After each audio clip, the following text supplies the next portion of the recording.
చెలియ నీదు నడుమును చూశ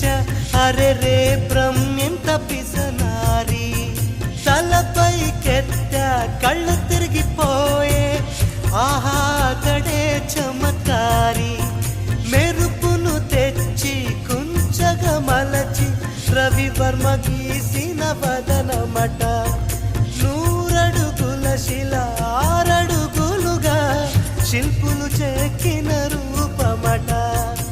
భూమిలో పుట్టిన స్త్రీలందరిలో నీదే నీదే అందమట అంతటి అందం అంతా ఒకటై నన్నే చంపుట ఘోరమట ప్రియా ప్రియా చంపోతే నవ్వి నన్నే